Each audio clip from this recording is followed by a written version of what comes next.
Welcome to the Jali Podcast. I'm your host, Melyssa Barrett. This podcast is for those who are interested in the conversation around equity, diversity, and inclusion.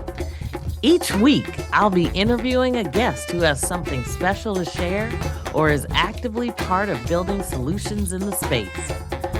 Let's get started. Hey, everyone. Again, I am pleased and privileged to expand my circle. Sometimes it gets hard when you're older in life to get out and meet new people. And I have just been blessed and am so grateful for all of the people that I have had an opportunity to chat with, whether it be on this podcast or otherwise. I just want to tell you about this one in particular. So I have the pleasure of introducing Kelli Lester. She is the co-founder and partner of Onyx Rising, a change management consulting firm that specializes in individual, team, and organizational behavior transformation. She talks about her occupation, and it really lies in fostering environments where inclusive leadership thrives. And she has more than 2 decades of experience that continue to drive meaningful progress. You all will enjoy this podcast, I am sure. I'm actually rotating her in a little more quickly just because I feel like I need to take a moment now to just help people navigate through all of the change that is going on. Kelli's expertise includes leadership development and coaching, strategic consulting, organizational culture enhancement, change management, problem solving, and employee engagement. She is adept at helping leaders cultivate cultures and environments that value alternative perspectives, foster equity and opportunities, and promote employee well-being. And I will tell you how when you meet somebody and you just really meet somebody, like we see each other, I feel like that is kind of what happens with people sometimes. And I definitely have connected with her. I feel like I have a connection. And so anyway, she has over 20 years of experience in driving leadership-focused initiatives within consumer goods and multimedia industries. She is a dynamic leader, market analysis expert, and she supports organizations in vision creation, strategy development, and execution. She has worn many hats: consultant, entrepreneur, coach, leader, facilitator, change agent, community advocate, and ambassador to various local and national groups. And she definitely speaks both to the for-profit and nonprofit environments. She was also named one of Ebony's 30 Young Leaders of the Future and has a proven record of implementing change that leads to long-term sustainable impact. She's definitely speaking my language, y'all. She continues to empower individuals and organizations to unlock their potential and create environments where everyone can excel. And let me tell you, I just really enjoyed this podcast. So I'm going to stop talking now and let you hear from her. I am excited again this week. I continue to be amazed at the absolutely phenomenal people that I have the opportunity to connect with. This week is no different. So I am excited to be joined by Kelli Lester. And as soon as I looked at her information, I was like, oh my gosh, a change management consultant. That's what I need in my life. Because I will tell you, with all the things going on in the world, change is a constant. And it just seems like it gets more disruptive and more disruptive throughout. I mean, whatever side of the aisle you're on, you are going to experience change. So it is such a pleasure to meet you, and I have been looking forward to our conversation. It's a pleasure to meet you too, and I'm so happy to be here and part of the conversation. Yes, I always kick off just because you, as a change management consultant, I imagine you have experienced a lot of change. And I don't even know how you even got to the point where you call yourself a change management consultant. But I'm wondering if you can kind of give us a little bit of your journey. How'd you even create the opportunity for Onyx Rising? Like, what does that look like for you? And were you just in a constant state of change, or or how did that come about? Yeah, absolutely. So, interestingly enough, very similar, I think, to your story. I moved around a lot as a kid, not from state to state, but from apartment complex to apartment complex. I grew up, my mom was a single mom. I'm an only child. And I was the kid that looked at moving as, oh, great, I get to start a whole new life. And so I didn't understand my relationship would change, obviously, at 6 and 7 years old. But this went on, and I was always embracing what's different. I was also the kid that everyone in my neighborhood would want to stay right there, and I wanted to explore other neighborhoods. So I would get involved in different things, whether it's choir or this, and that would send me in different households with my new friends or Girl Scouts. And so this was something I've always embraced. But as I really became an adult, I thought I wanted to be Oprah Winfrey. Okay. So doing something like you, interviewing folks, and I went to a telecommunications school in the Midwest called Ball State University. At the time, David Letterman had just launched the TCOM department in the school.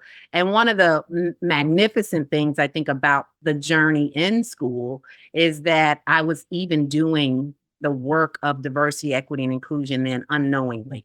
Right. um, President of Black Student Unions and all of those things. But as I matriculated at Ball State and landed and graduated, speech communication and telecommunications really was my foundation.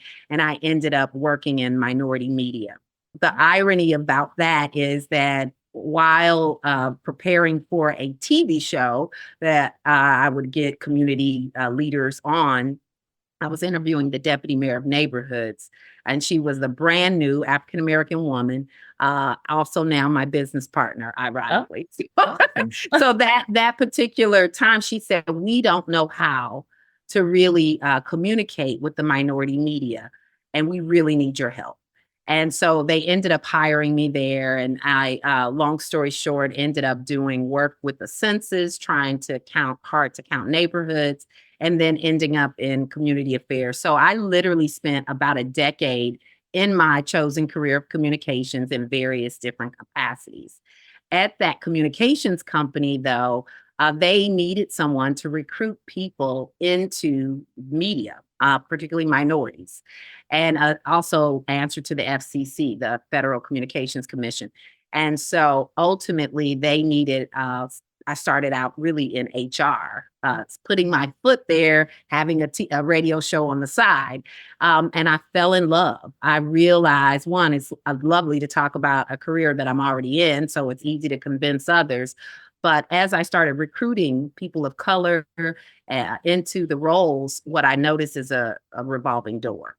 Mhm. And I realized there was something much bigger than just the recruitment side of diverse talent. And that really is what led me into diversity, equity, and inclusion. And I had great mentors along the way. Of course, we didn't always call it diversity, equity, and inclusion, and we probably won't call it DEI in the future. But nevertheless, the work is the same. And that is, how do we include all and make sure everyone is having a similar experience? And that's when I really discovered the world of DEI. So having that change management foundation, both as a child and then in communications, it really then positioned me to understand, how do we create an inclusive workforce and a culture where innovation, can come to life.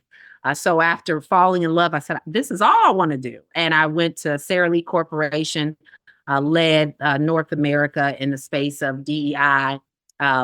Really didn't even get a chance to do the job for a whole year, just helping them put fundamentals in place as they were moving to a ally, from a separate allied model to a integrated operating model, bringing all of their intel to the headquarters.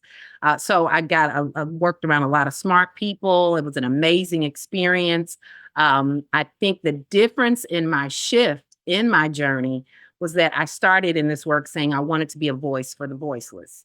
I wanted to be there and support and advocate what I would call underrepresented youth or the underdog, if you will.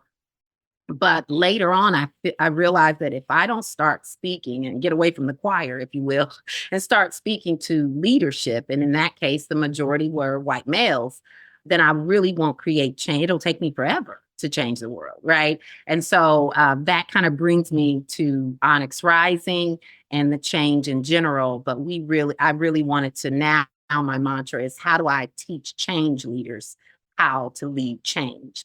And so Onyx Rising first came about. So we have two areas of our business. One is financial wellness. And the name of the company is no secret. It is Onyx Rising. And the intent is, how do we help Black and Brown people rise from their current circumstances? And so our financial wellness side of the business really helps people to teach them budgeting, basic financial wellness, and then also eventually to begin to build a legacy. And that's focused in on the individual change. And then for the organizational change, we look at DEI, and we're now calling it inclusive leadership and innovation, really equipping those change leaders, starting with executives, HR, and then, of course, the practitioners who lead that change from the diversity, equity, and inclusion space. Wow, that was a lot. But that's awesome. And I love the fact that, and we have to talk more in detail later, but um, I love the fact that you're building financial wellness in there, for sure. And I think when you called it inclusive leadership innovation. Inclusive leadership and innovation. Yes. I love this term. So talk to me, tell me, like, what does that mean? Maybe let's start there. So as we look at the current climate, I'll just skip right there. We are looking at organizations that still want to be committed to this topic, but they don't know how to frame it. They don't know where to put their investment. And essentially, if you were bearing down your entire budget, right, you will still invest in your leaders. Leaders have the greatest opportunity to create inclusive cultures, to change. They make the most decisions. So when it comes to decision making, they can create a collaborative environment around that. We also are oftentimes, especially for for-profit organizations, we're looking to either create that new thing, that new product, or go into new markets. And that requires an innovative mind. But most people don't know how to create an environment for innovation. If you grew up career-wise in the 80s, command and control was the style of leadership that was favored. You were expected as leaders to know the answers. You were promoted because you were a great technician.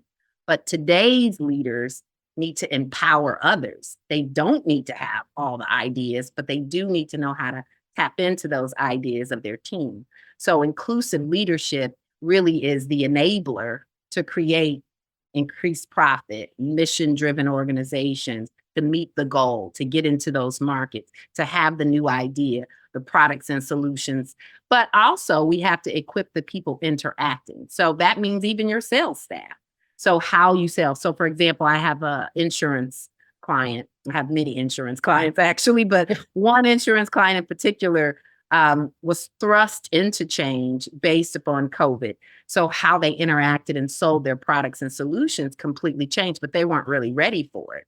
And so tapping into their younger sales team and staff was critical because there was more comfort interacting with sales via Zoom. So now it seems weird, right? Because we all do it. But many of them were thrust into that. But now they're grappling with, how do we really reach Gen Z? Which, by the way, Gen Z is saving more than other generations. And if you don't have the knowledge to do that, that's really what inclusive leadership is. So it's understanding your teams, understanding the dynamics, understanding you don't need to have all the answers, but how do we really unlock that potential?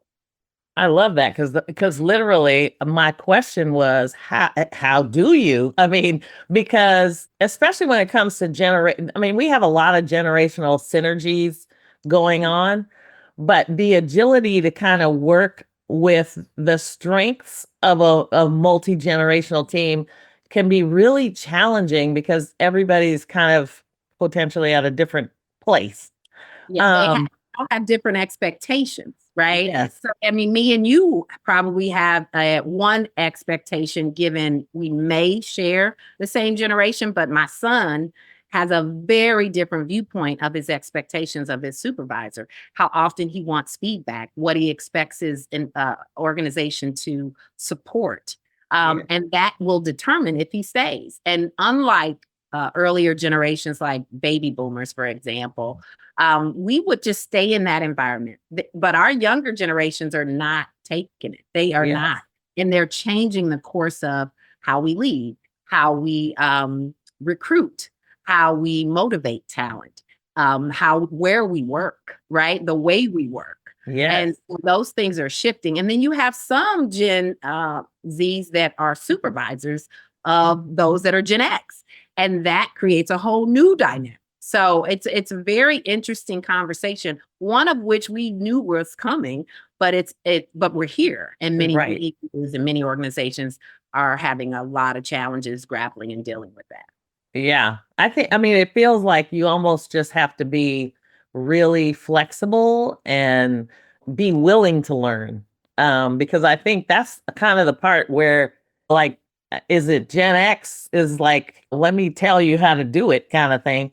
But we actually, and I'm a Gen Xer, so we actually have to learn how to listen. And really, a lot of the conversations that I have with young people are like, it's like you guys want to plan an event for us, but it's for us. So why aren't you letting us plan the event? I mean, and you kind of sit back sometimes and go, well, duh. But I think we're just in that mode where we're constantly trying to run on that hamster wheel and we forget to just stop and listen.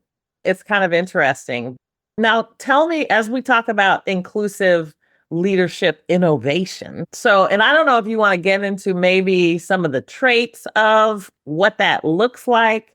I want to say did you coin the term occupation? I can't take credit of it, but Because I was like, oh, that's different. yeah, my mentor said that once, and I'm like, I love it. That's it. It's my occupation. I mean, not all of us get to do a quote unquote career or job that we absolutely love, but don't tell anyone I would do this for free. I love this work. I really, really do. We won't tell anyone. It's an interesting approach in consulting because most consultants want you to depend on them forever. And Yeah. my approach is I can work behind the scenes right alongside you or up front, right? It's wherever you are in the change, but my goal is really to teach you to fish. So absolutely. Well, so you asked the question, what are some of those traits? And so we do really coin and teach inclusive leadership traits. I wanted to share a couple of them, right? Because there's many things we can discuss. One of the first behaviors in this work is self-awareness. Most people come to the work of inclusive innovation, inclusive leadership and innovation from the standpoint or DEI that I'm going to learn about others. And you absolutely will. And you absolutely should. And you absolutely should be exposing yourself to difference, especially if you didn't really come up that way, so to speak. However, if you don't understand the lens in which you see the world, it is a huge deterrent from you being the best inclusive leader you can be. So this time of year, being the holiday, we've all heard probably the story about the turkey in the pan, right? So there's a story that a new couple is married and they set out to, bake a turkey or roast a turkey for the holiday. And I guess the wife says, we have to cut it. And the husband is like, why? And ultimately come to find out the reason, she calls her mom, and the reason they cut the turkey is because the mother only had a pan of a certain size. And this went on for generations though, right? I know. And we have no idea why. I have a personal story that's similar, but which is my mother used to put her shoes underneath the bed. My mother is one of 8. My father is one of 9. They both came from really big families, and they both only had very humble beginnings. So it was a 2-bedroom, boys in one room, girls in the other. And they were too poor to have a lot of room. And so shoes went underneath the bed because there was no room in the closet. And so I too did the same thing. And then when I got married, my husband, who came from more money than I did, was like, "What are you doing?" And my learning and really understanding how I see the world was based upon this economic deficit in my family that no longer existed 2 generations later, but we were still doing it. And so sometimes we just have to understand, why do we see the world the way that we do? We're not bad people, but we have to also understand that people see it very differently than we, and they've lived it very differently. And so once we understand who we are, why we think the way we do, where that thought came from, why is it that me and you, Melyssa, are so open to change? That's because we've lived it every year, right? So that's the first step. The other inclusive leadership trait that I really pound on is amplifying others, and particularly amplifying diverse voices. So most leaders know that there comes a point where you shouldn't say I, but we did this, right? But what they don't often do is not just give credit, but if there is an opportunity to amplify a someone that is considered diverse talent, it's not just race and gender. It could be the introvert, right? It could be the person at a lower level. So diversity in my mind is really what you don't have. And that's what I encourage a lot of my clients to think about. And then when you say amplify diverse voices or amplify others, that's an opportunity to help uplift and be an ally or be an advocate. And my favorite story about that is also personal. I was at Sara Lee, and during this particular corporate environment, there was what I call the unspoken rules, right? The things people say. Absolutely. Yes. Things people think but never say. And one of the unspoken rules is that you had to do a field position to get promoted in the headquarters. So you could not only be in headquarters and go up to the VP level. And so, unbeknownst to me, I was a high potential, and there was a conversation about an opportunity to put an HR leader in a field position temporarily while they found someone to replace this HR leader that spoke multiple languages. So I only spoke English at the time. And it was a great opportunity from a diversity perspective because it had 7 languages. So someone said, "Well, what about Kelli?" And of course, another person said, "Well, she's a single mom. She can't do that." Yeah. And someone spoke up on my behalf and said, "Well, let's ask her. We don't know what she's capable of doing or how she can arrange it." And as a result, I was able to take the opportunity and I was able to get promoted later down the road. Had someone not spoke up and advocated for me, I'm not sure I would even be here today. Opportunities would not have been afforded to me. And so amplifying others and advocating for diverse voices is critical as an inclusive leader. And then the third one I'd like to highlight is emotional and cultural intelligence. So right now, everyone talks about emotional intelligence and the ability to be empathetic, to be able to manage and understand your own emotions and manage the room at the same time. But I do believe at a leadership level, it's not enough to just say, I recognize the Latino or the Latinx community. But you should also understand that there's multiple countries that Yes. might represent that particular community. Same with the Asian or Indian, if you will, cultures. I remember launching a resource group, and I spoke to someone from this particular community. And I said, "Oh, so you probably know this guy very well." And that was even a bad assumption on my part. He said, "Actually, the only thing that unites us is the language of English." He said, "It's not the same food, it's not the same dress, it's not the same language." And I was like almost shocked. So once you become a leader at a certain level, we need to understand that the diversity within the diversity, right? So not Yeah. just painting a peanut butter spread of everyone the same. And at the end of the day, that's really what this work is about, that everyone is not the same. And so how do you create an environment where everyone can actually thrive? Yeah, I love that. I literally am like, "Oh my gosh, you are speaking my language." And it's so interesting for me because I am this 56-year-old woman and I've always identified as African American. My dad was a very strong African American guy. My mother is an immigrant from Panama. And I continue to learn so much about my mother, even at this age, that I have never known. And I haven't even been back there, but I really want to go while she's 84. So I'm like, we got to go and, maybe just be there for some period of time just to immerse myself in the culture. But I'm one of those people that, when I was growing up, living in our household, she was like, you don't speak Spanish, you speak English, And so there's a loss of culture. I mean, I learned in high school and all of that, but it's different, when you have a different experience. And I know there's lots of folks out there. So I can appreciate your thought on, making sure that people know it's like intersectionality is real. You know what I mean? Oh yeah. And then I think, when we talk about leaders tapping into that, like first, do you even know your staff, right? Similarly with your customers, do you really know your customers and clients, right? And Mhm. then do you understand them? Because that puts us all in a position to capture them. And this is if you're for profit or nonprofit. Do you know your donors? Are you limiting your thinking on those donors, right? I worked with Planned Parenthood, and I love working with clients that are just unapologetic about this work, right? Yeah. And understand very clearly who they serve. And one of the things that I found most interesting is that they were really dealing with board base many times in the different affiliates that are not connected to who they serve. They serve. So Yeah. the type of solutions, right? You talk about a change management consulting firm like ours is really creating a plan to help them rise. And that plan might be unique. So in some instances with nonprofit boards, what I'll do is say, let's think about how we can connect your board to who you actually serve.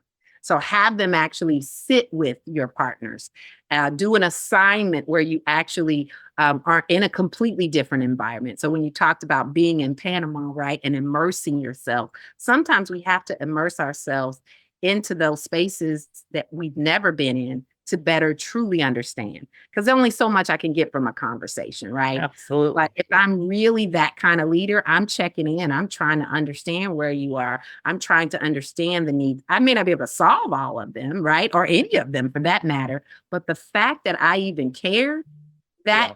goes a long way. And then you have a different level of loyalty from your team or with your organization when you really see people. Let's pause for a moment. We'll be right back.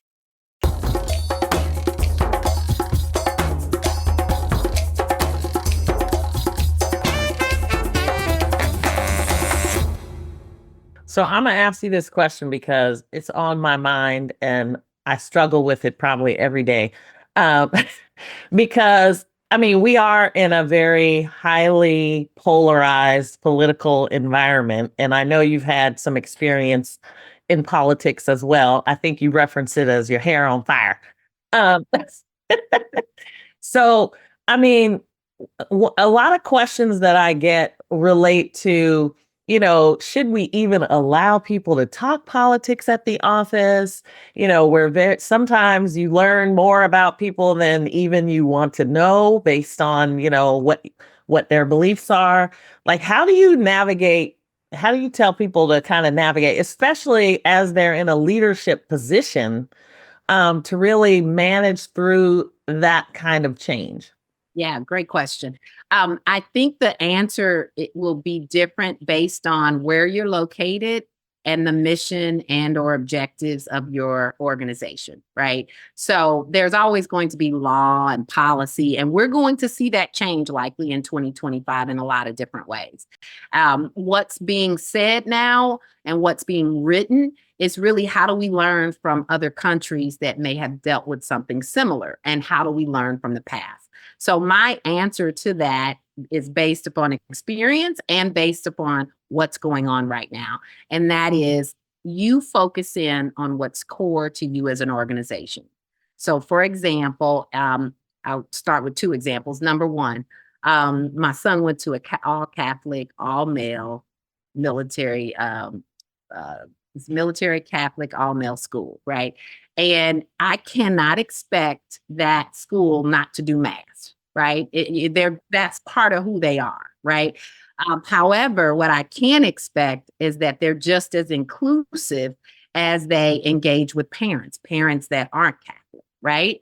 But that's an expectation. So when you start to bring this now into the workplace, you have to ask yourself, if we don't want to talk politics, don't talk politics. But what should you be talking about relative to creating inclusion? And so I always say anchor that based upon your business model or your objective. And simply put, one of the leaders I used to work for said, "Oh, Kelli, I finally get it. Not considering diversity, equity, inclusion would be doing a marketing strategy for the United States and not thinking about Texas or California." Absolutely. So we're only talking about this topic relative to how it helps us achieve our mission or goals and objectives. Another example, if you are trying to reach new markets globally, then you might want to have representation or languages that speak directly and intimately to those markets, that understand those markets. So do you need diverse talent? Yes, you do. The level of diversity would depend upon what markets you're trying to reach. So when it comes to politics, I say, yes, let's leave it out if that is the nature and what's best in your organization. But what we do have to talk about is how do we recruit talent, develop that talent, move that talent up, and what type of skills we expect that talent to have in order for us to reach our goals and objectives. Now we can say diversity might be important to us from these dimensions. So generational diversity is another example. One client literally has almost all of their top talent retiring in the next 5 years. And now they're scrambling, right? So generational diversity is what they need to be talking about. So as you deal with the political climate externally, that's external. But internally, they should be talking about creating that environment. And so the models that are being adopted from the learnings recently, I think the model is called an embassy model, right? There's an embassy model, an advocacy model, and I can't remember the third one, but the embassy model means that you're only going to connect with what makes sense for you locally and stay out of the mess externally, right? An advocacy model means that you are going to try to create change externally. And so this really emerged with a lot of the laws that were being created outside of the US for LGBTQ plus communities. And so they were trying to navigate, well, if it's against the law, right, how do I do the job? And a lot of DEI professionals will be faced with that, and organizations as well. So again, the answer is stick to what's core and only talk about what matters relative to mission achievement or goal achievement.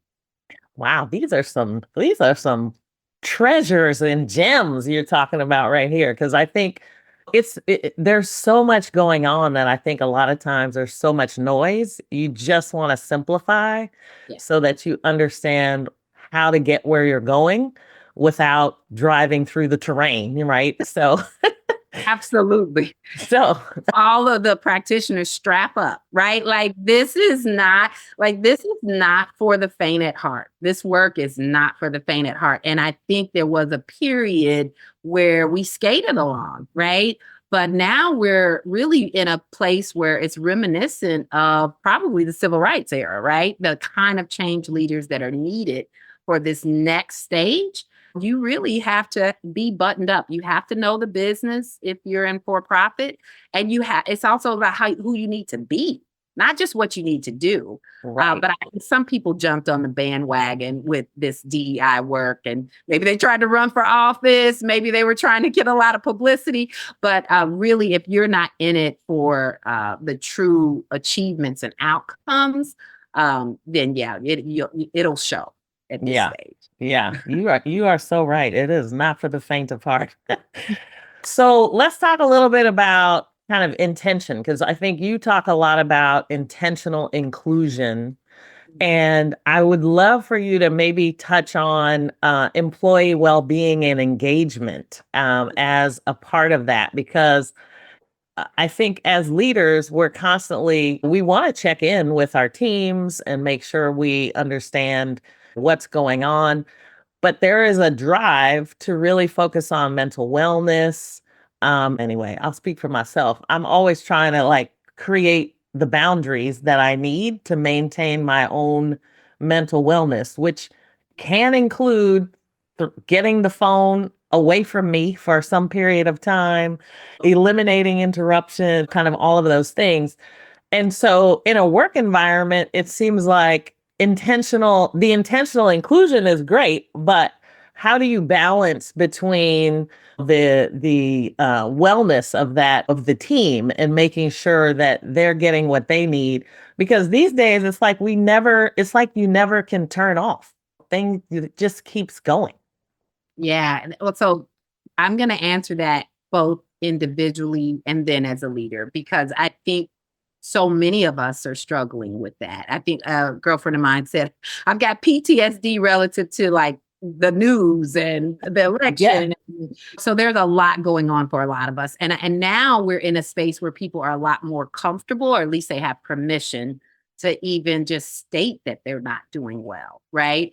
Something that I'm not even sure, one, people were talking about, and two, leaders were not faced with that even as an issue or a question because people weren't comfortable bringing it up. So for the individual, I've been thinking about this a lot. I'm toying with the name, but I'm calling it the practitioner's protection of peace.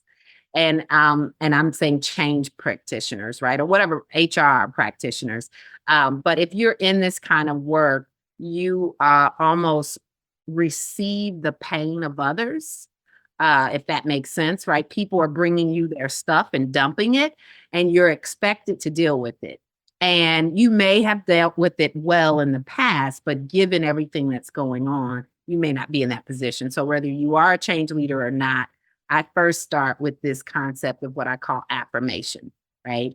And I won't get too deep here, but I'll just say identify those things that are relative to you, that are true about you, or that you want to manifest even in your own self. And then create an affirmation around that, right? So affirmations, that's something to do to prepare for the day. The second I talk about, and I'm not a therapist, but I think you have to be in a place where you know how to compartmentalize. I believe compartmentalization probably isn't that good long term, so you do have to revisit what you put on the shelf. But if you could, for the moment, just compartmentalize, right? And then thirdly, I think we have to de-stress or unload, and then be okay with our day, and then rest, right? So again, this is a work in progress because I'm actually creating it for the first of the year, but I really am feeling the pain, the trauma, the disappointment, the lack of hope even, right?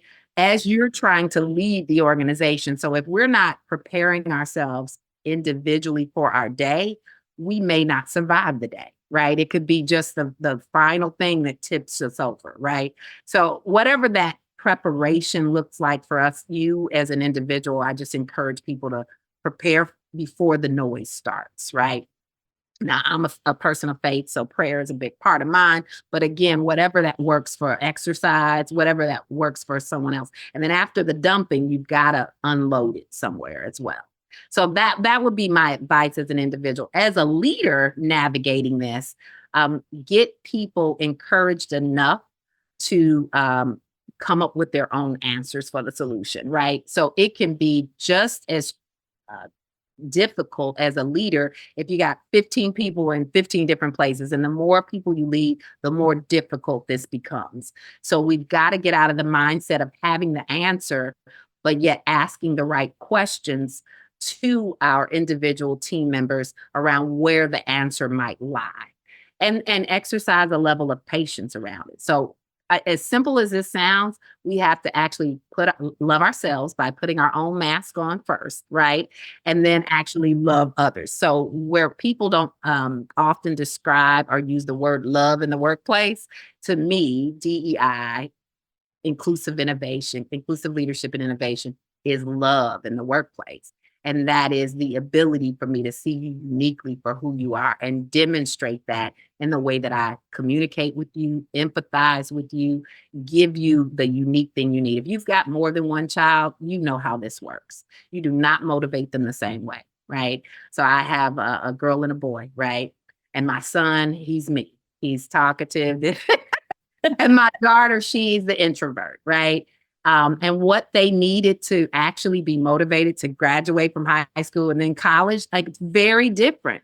And so I cannot treat them the same. And so as a leader, we want to see people individually for who they are, coach and develop them in a way that meets their need, just like you would a different child in your family, if you will. And then actually empower them to drive the solution, not you.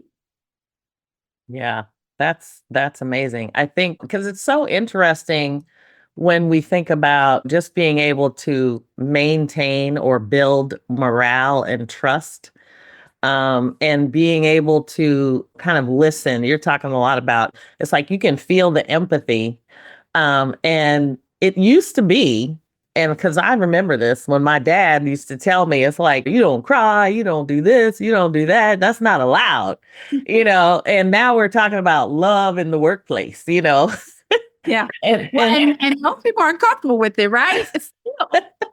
no, it's true, but it's so needed. It's like we need to kind of reframe, right?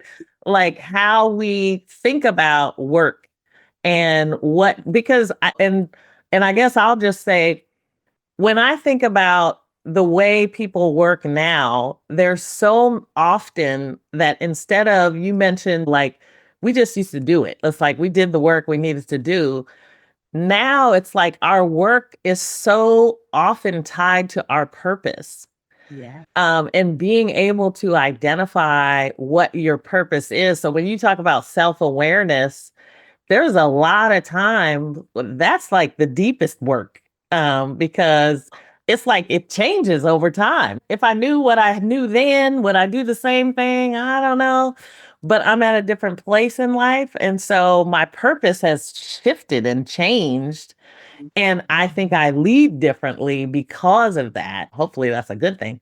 Yeah. Um, but it's so interesting because as we go through life, it's not like we're monolithic. There's so many different things going on. And yet being able to manage all of that change all the time. And I think one of the questions I wanted to ask you was really, how has this impacted when people went into COVID, everybody went remote. And now you had all these folks that, and still do in many cases, we have like almost 95% of folks working from home. How do you manage, what you're talking about in terms of inclusive leadership and everyone is everywhere on different times? I mean, it's really a global view. People are literally moving where they live because they don't have to be close to an office. But now you have so many other things to think about. So Yeah, no, I think it's difficult. But I will say this, during COVID, there was a ton of surveys and studies done based on the very point you're bringing up.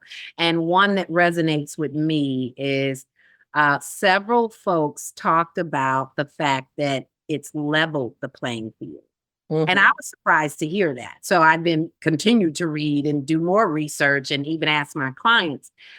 So when they talked about the leveling of the playing field working remote, what they were saying is my ability, because there's such thing called proximity bias, right?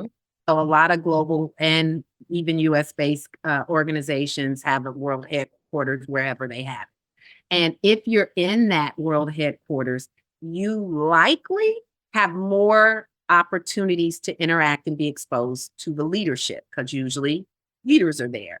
And the natural approach and style to connect typically leans on extrovert, sales, the kind of the traditional style. And what we've seen historically is those folks elevate, not because they're smarter, just because they were in the right place at the right time and they're more talkative, right? And I'm one of those people. So, right. So I have to recognize that A is a privilege, right? And then two, manage that difference when I see it in my team. So I would say create fair and consistent approaches to how you connect. And so, for example, if I have 5 team members, 2 live in the city I'm in and 3 don't, I can't connect more with the 2 that's near me, right? So that's what I mean by fairness. So I have to make sure I'm putting just as much energy. It may not look the same, right? But I have to put just as much energy into my checkpoints, regardless, right? And we showed our ability to do that in COVID. I saw people having watch parties on Zoom, wine connects, coffee connects. So things we didn't even think was capable. Strategy sessions, where I thought I could only do them in person. Now we can do them using mural and all of these things. So be creative and figure out the best way. And then let's not force feed, right, our style onto others, right? So something as simple as sending an agenda in advance of the things I want to talk about creates a relaxation for someone that's an introvert or a more process-oriented thinker. So we have to ask what works best for you. The best way and story, I guess I'll just share connected to that, is mentoring. So right now I do a lot of work with clients on mentoring, helping them set up those types of programs, particularly mentoring across lines of difference. So generationally, racially, et cetera. And one of the things that we talk a lot about in that is make sure, because I do a session for mentees and a session for mentors.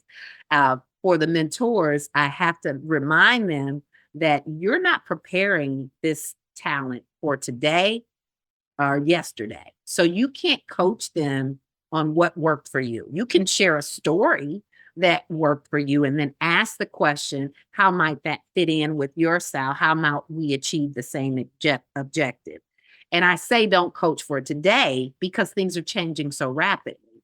So let's identify, first of all, your aspiration. What is it that you want, right? Or what style works best for you? Everybody you onboard, you should be asking fill in the blanks around your best day. Talk to me about the characteristics of what that looks like, that your best win, right? So we have to understand where you want to be, your aspiration, what's the environment you work best in, and where you want to go in that aspiration, and how does that align with the organization or the industry, and what's changing about that industry, right? And so as you start to really pay attention to the trends of the future, now I'm mentoring, giving you the best I've got from my past, learning from you, right? And then really laying out the best plan for the future and how you need to show up in that. Now, how can I support you? Now I'm going from mentorship to even sponsorship, right? So that's an example of how you can really address how we need to lead today or how we need to mentor today. I love that. That's awesome. I could sit here and probably talk to you for at least 4 or 5 hours now. Just pick your brain because there's so much in everything you're saying. I feel like you could pull back layers and layers and layers. And I can't even tell you how much I appreciate. I mean, literally, these people think that it's like, oh, I'm a podcast host, whatever. I'm taking notes, y'all. I mean, like, these are like, get your pad and paper out.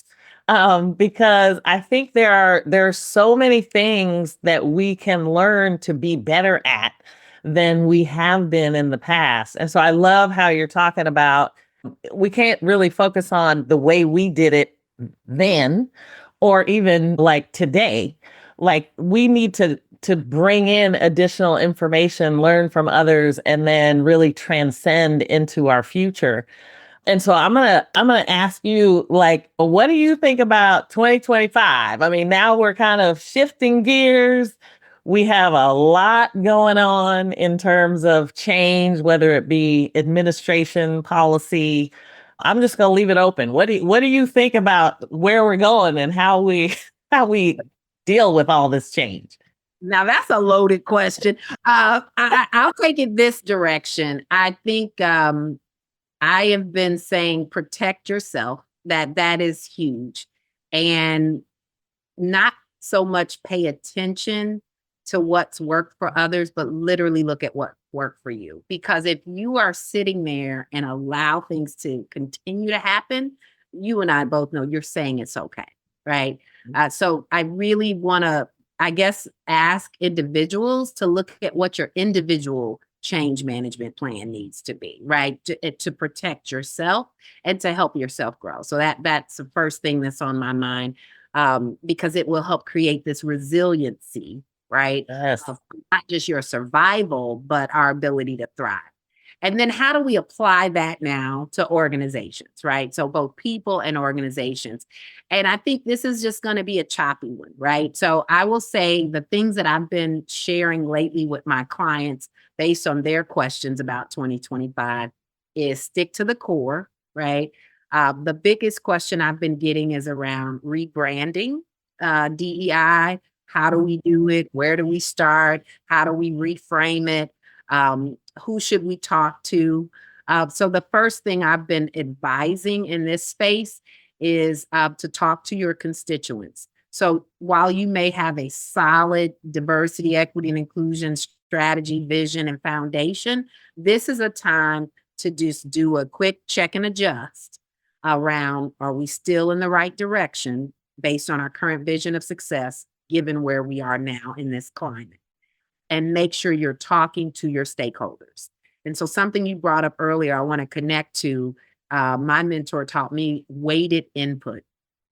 Weighted input means if we're creating a young generational mentorship program, let's make sure those from that generation are in the room.